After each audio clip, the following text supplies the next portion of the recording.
Hello and welcome to this new lecture on setting up our first app. So today we'll start by creating a folder connected to the React app, then open it in the React app. Okay, now that the terminal is open, the context will be displayed. So first clear it.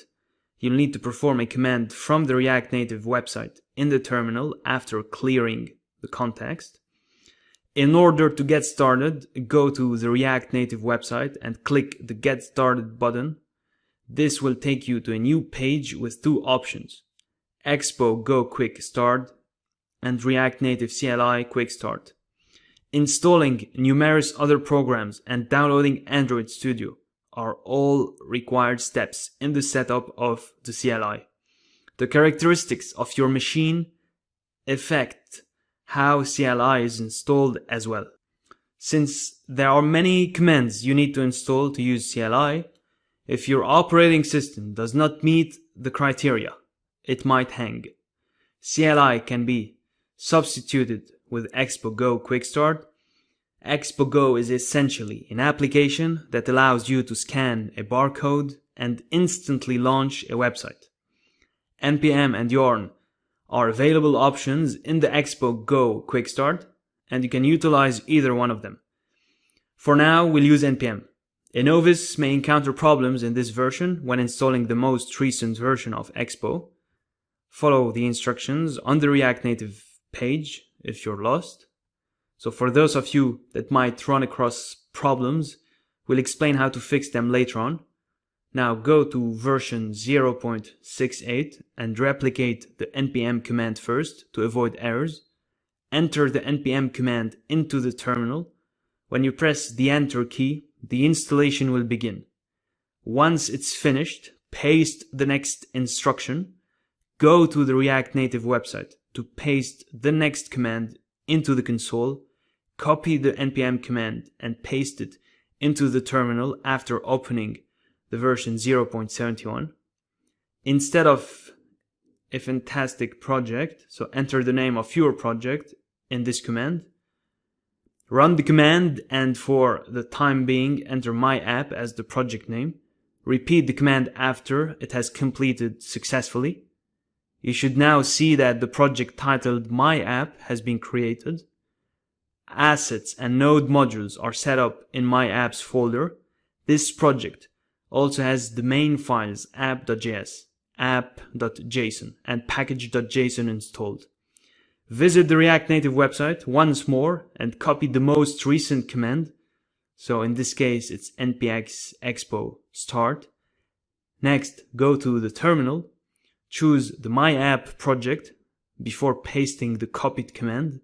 Use the clean command once the app has been chosen. The command npx expo start should be pasted after running the clean command.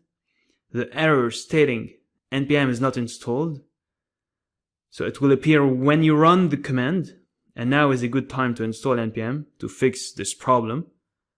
Alright, so run the clear command once npm has been installed. You should now see that the error has been fixed and the project started running after you used the npx expo start command once you'd cleared the terminal. When the installation is finished, the terminal will display a QR code. So the terminal also provides several commands. When you press it, a Google Android will open. Okay. The web will open when you press the letter W. The debugger will launch when you press the J key.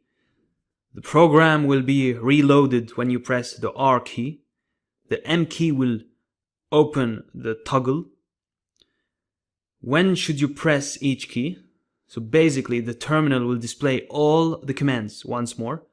The QR code scanning instructions state that you should use the Expo Go app on Android or the camera app on iOS, depending on your device. Alright, so installing the Expo Go app on Android phone will allow you to scan QR codes. The local deployment servers will start using the command npx expo start. As you can see when you open the Expo Go app, you now have two options to open applications.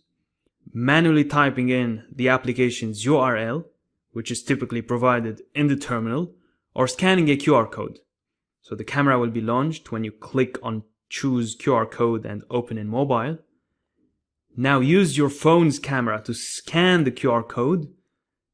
So the message open up app.js to start working on your app will appear in the Android app after a little delay following the QR code scan.